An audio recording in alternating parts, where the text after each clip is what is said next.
Hi folks, and welcome to Species. I'm your host, Dell Cullum.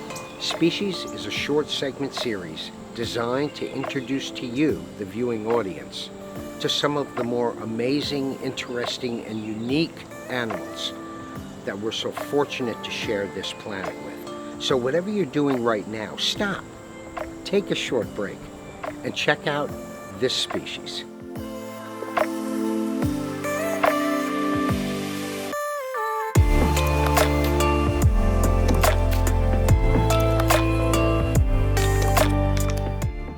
The snowy owl, also called a polar owl, Arctic owl, or simply a white owl, are native to the Arctic regions of North America and all of Eurasia north of the Himalayan foothills. The snowy owl is carnivorous and one of the largest and heaviest species of owl, and is the only owl with mostly white plumage. Male snowy owls are most often a purer, solid white, while the females tend to have more dark brown specks or flecks around the body. Juveniles, even the males, will also have these dark markings, similar to the adult females. However, the males will gradually fade as they mature and become whiter. Most owls are nocturnal and sleep during the day. The snowy owl is diurnal and more active during the day, particularly during the summer. During the breeding period, the snowy owls travel even farther north to the Arctic tundra, where they find their favorite prey,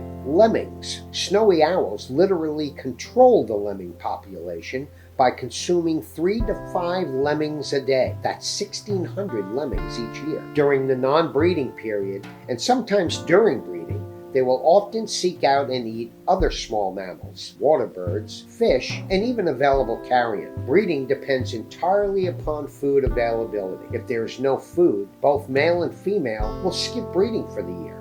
Snowy owls will often nest on a small rise on the ground of the tundra. The female lays between 5 and 11 eggs over a period of time, which results in staggering hatching. This breeding period is during the Arctic summer, which is short. The snowy owl is largely a migratory bird, sometimes migrating south in large numbers. Many of the juveniles will travel very far south and are often seen on the eastern end of Long Island, where we're based out of.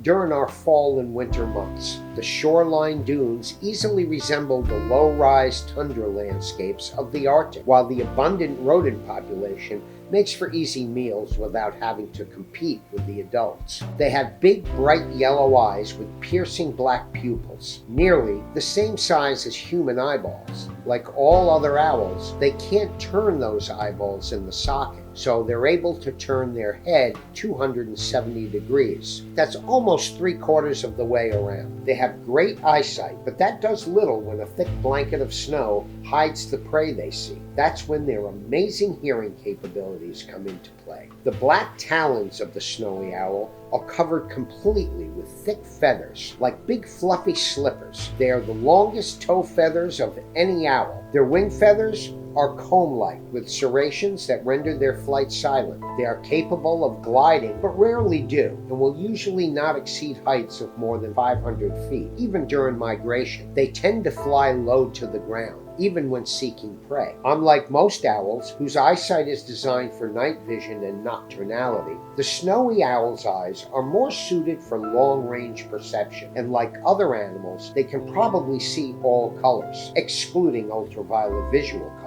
Owls have the largest brains of any bird. Snowies are the largest avian predator of the high Arctic, and one of the largest owls in the world. Females are larger than the males. Their total length is similar to a great horned owl, reaching a length of 28 inches. That's the height of 3 soccer balls. Wingspans have been recorded between 4 feet 9 inches and even 6 feet in length. There have been 15 documented vocalizations of the snowy owl, none of which really resemble the common hoot, but more of a bark. They also clap their beak in response to threats. Although called clapping, it is now believed this is a sound made by clicking the tongue and not actually the beaks snapping together. Eggs are laid during early May to early June. The clutch varies considerably in size, with the average around 7 to 9 eggs, with up to 16 recorded in extreme cases. The eggs are a solid glossy white and are laid in intervals of every 2 to 5 days, depending on the weather. In other words, laying the average of 8 eggs can take up to 16 days to complete.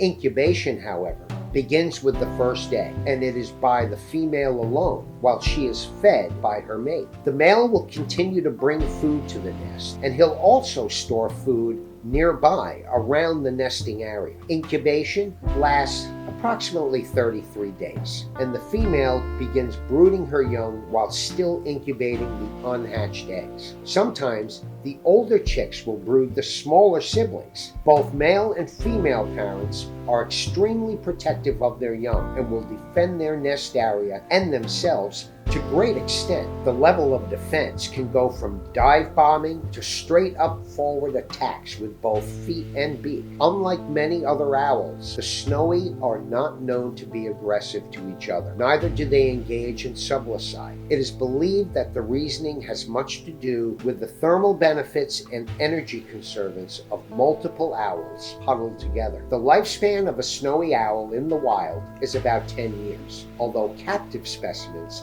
have lived 25 to 30 years of age. There is evidence that some adults return to the same wintering areas each year, areas that are far south of their breeding grounds. This could be the reason we here on the east end of Long Island see snowy owls actively in the same location year after year. The IUCN, International Union for Conservation of Nature, puts the snowy owl at least concern on their red list status. However, they are protected under the U.S. Migratory Bird Act. In the tundra, starvation is the #1 factor in a snowy owl's mortality, followed by predation. But when they migrate to more human-populated areas, they often fall victim to a number of man-made dangers. Over one winter in the northern Great Plains, 71 dead snowy owls were documented. 86% of those dead owls died from assorted traumas. These traumas included collisions with planes, vehicles, wire towers, and other man-made objects, electrocutions, entanglements in fishing line, and even gunshot wounds. The remaining 14% were due to apparent starvation. An apparent figure, as some of these birds were found dead with no apparent reasoning, other